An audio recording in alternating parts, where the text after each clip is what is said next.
बाजार में जल्द ही 10 और 20 के प्लास्टिक नोट नजर आएंगे। रिजर्व बैंक 100 करोड़ यानी टोटल 200 करोड़ पॉलीमर यानी प्लास्टिक से बने नोट छापेगा। यह प्लास्टिक करेंसी का ट्रायल होगा। अगर यह सफल होता है तो आगे और नोट भी छापे जाएंगे। केंद्र सरकार ने इसकी मंजूरी दे दी है। यह जानकारी वित्त राज्य मंत्री पंकज चौधरी ने लोकसभा में दी। हालांकि पॉलीमर नोटों का ट्रायल कब शुरू होगा, इसकी तारीख का ऐलान अभी नहीं किया गया है। पॉलीमर बैंक नोट के ट्रायल सफल होने के बाद आरबीआई 10 और 20 दोनों वैल्यू के नोटों को रेगुलर तौर पर जारी करेगा। हालांकि कागज की मौजूदा करेंसी भी चलती रहेगी, इसे बंद नहीं किया जाएगा।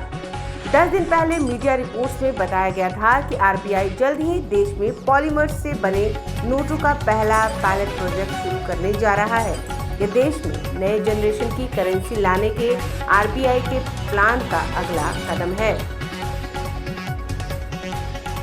आइए जानते हैं प्लास्टिक नोटों से जुड़ी कुछ मुख्य बातें। शुरुआत, पहले चरण में 10 और 20 के नोटों का ट्रायल होगा। फायदे, ये नोट पानी से खराब नहीं होते, ज्यादा साफ रहते हैं और कागजी नोटों की तुलना में काफी लंबे समय तक चलते हैं।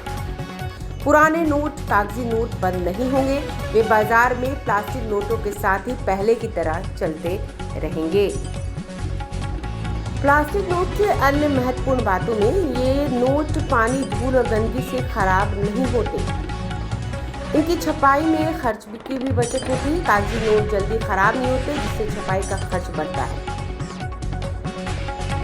FY25 में आरबीआई ने कागजी नोटों की छपाई पर 6,372.8 करोड़ रुपए खर्च किए थे।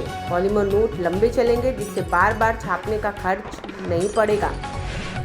फिलहाल ये ट्रायल यानी पायलट प्रोजेक्ट है। आरबीआई की नोट प्रिंटिंग यूनिट ने पॉलीमर सबस्ट्रेट शीट की सप्लाई के लिए ग्लोबल टेंडर जारी किया है, जिसमें बोलियां जमा करने की आखिरी तारीख 18 अगस्त तय की गई है।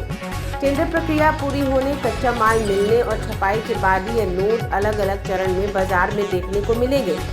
यदि यह ट्रायल सफल होता है तो आगे और भी नोट पॉलीमर में छापे जाएंगे।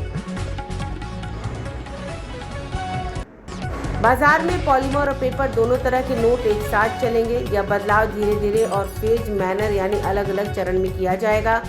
जब तक नए नोट पूरी तरह स्थापित नहीं होते, तब तक कागजी नोट सर्कुलेशन में बने रहेंगे।